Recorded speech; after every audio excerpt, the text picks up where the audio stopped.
C'était un mardi. Le ciel était gris, le café tiède, et ma journée était déjà planifiée par d'autres. J'étais assise, à une réunion où je n'avais pas besoin d'être, hochant la tête, invisible. Pendant des années, j'ai laissé les autres choisir pour moi. Les restaurants, les films, même mon travail. Je me disais que j'étais facile à vivre, mais en réalité, j'avais peur. Peur d'être vu, d'avoir une voix. Je suis devenu un passager, une passagère de ma propre vie, regardant le monde passer. Ce mardi-là, quelque chose a changé. Pendant que mon patron parlait, ses mots s'estompaient en arrière-plan. J'ai regardé autour de moi. Tous les autres étaient des présents, engagés, vivants. Moi, j'étais juste un décor. Une pensée m'a frappé. Est-ce tout ? Est-ce que ma vie se résumera toujours à ça ?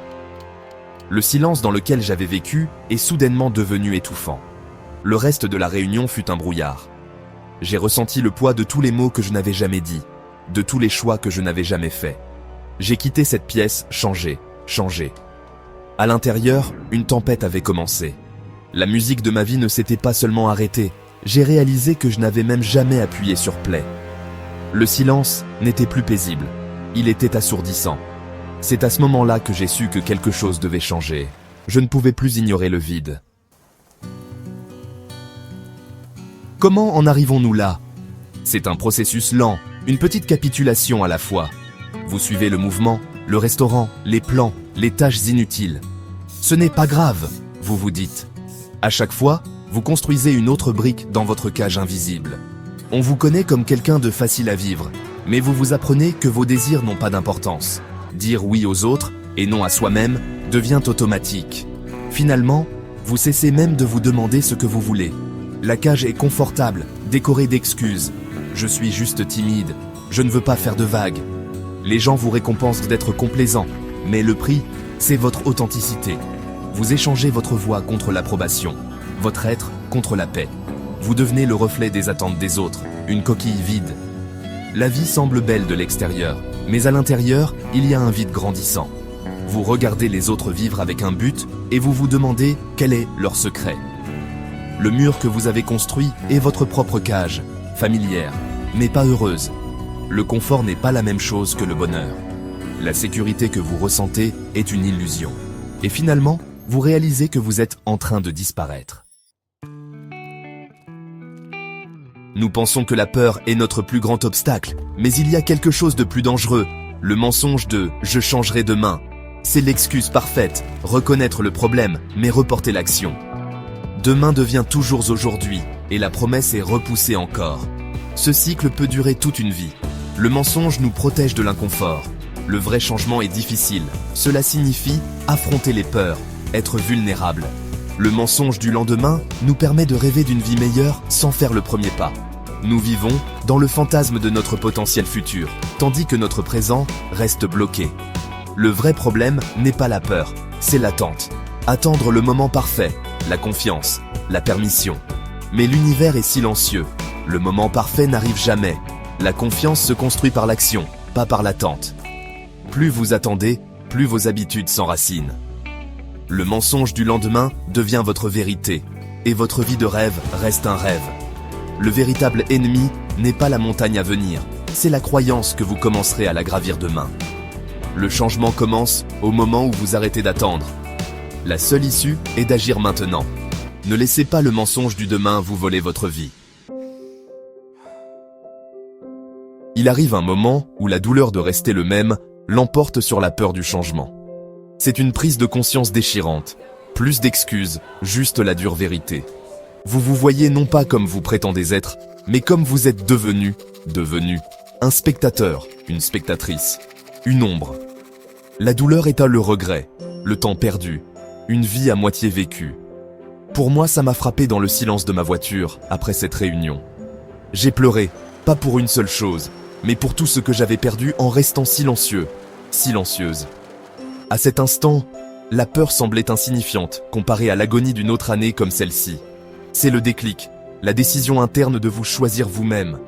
Vous arrêtez de demander « Que vont-ils penser ?» et commencez à demander « Qu'est-ce que je veux ?» Personne ne viendra vous sauver. Le pouvoir de changer vous appartient.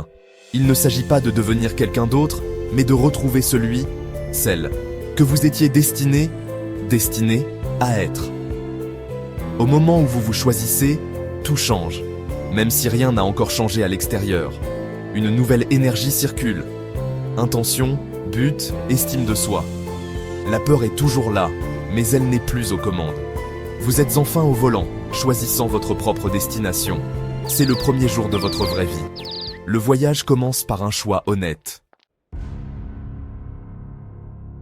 Après le déclic, le vrai travail commence. Vous commencez à prendre de la place. Fini de se cacher dans les coins ou de disparaître en arrière-plan. Vous entrez dans les pièces avec une confiance tranquille, sachant que vous avez votre place.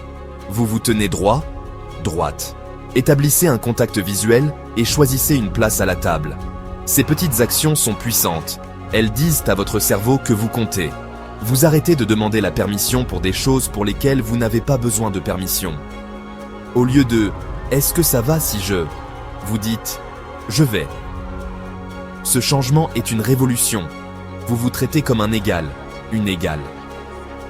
Au début, ça semble inconfortable, mais vous persévérez.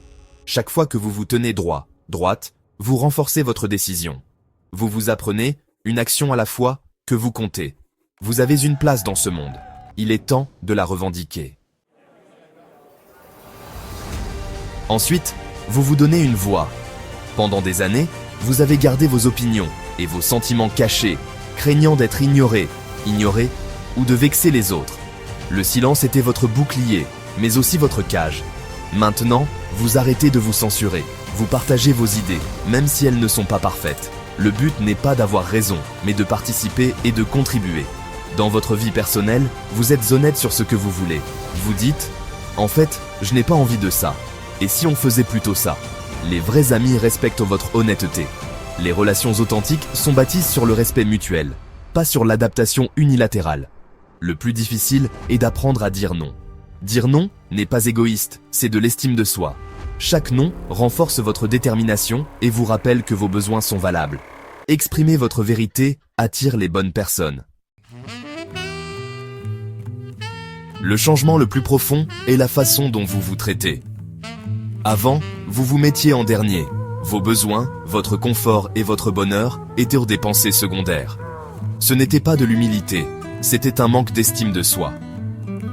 Après le déclic, vous vous traitez comme quelqu'un qui compte. Vous faites de votre bien-être une priorité. Sommeil, joie, repos et petits plaisirs. Ce ne sont pas des caprices, ce sont des actes de respect de soi. Chaque choix est une déclaration que votre bonheur est important. Vous vous pardonnez les années passées dans l'ombre.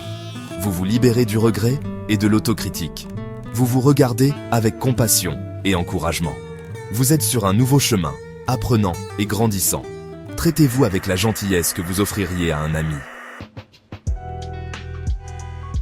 Si vous vous reconnaissez dans cette histoire, sachez que vous n'êtes pas seul. Des millions de personnes vivent ainsi, disant oui, attendant le changement, piégés dans des cages confortables. Cette lutte est profondément humaine, enracinée dans notre besoin de sécurité et d'appartenance. Nous devenons si bons à nous adapter que nous oublions qui nous sommes. Vous n'êtes pas faible ou brisé. Juste quelqu'un qui a dépassé une ancienne stratégie de survie. Beaucoup ressentent la douleur d'une vie non vécue, flottant dans une zone grise d'inconfort.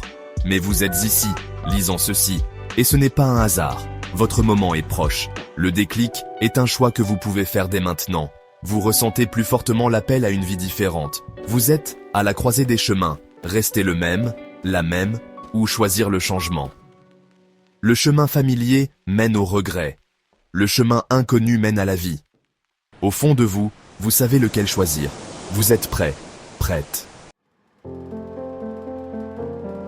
Nous avons parlé de la douleur de vivre dans l'ombre et des étapes pour reprendre le contrôle de votre vie. Mais la connaissance sans action est inutile. Le but ici n'est pas seulement de vous informer, c'est de vous inspirer à agir. Votre vie ne changera pas en lisant ceci, mais elle peut changer avec une seule décision. Je vous mets au défi. Aujourd'hui, décidez que vous ne choisirez plus de souffrir. C'est votre déclic, votre déclaration d'indépendance. Désormais, choisissez votre bien-être plutôt que la négligence de soi. Face à un choix, demandez-vous, quelle option honore la personne que je veux être? Écrivez cette décision. Dites-la à voix haute. Aujourd'hui, j'arrête de choisir de souffrir. Aujourd'hui, je commence à me choisir moi-même. Que cela soit votre encre. Faites une petite action pour le prouver. Dites non à quelque chose, exprimez une opinion. Prenez 10 minutes pour vous. Il ne s'agit pas de grands gestes, mais de planter une graine. Arrosez-la demain, et regardez votre vie se transformer. Un choix à la fois. Votre nouvelle vie vous attend. Faites le premier pas. Maintenant.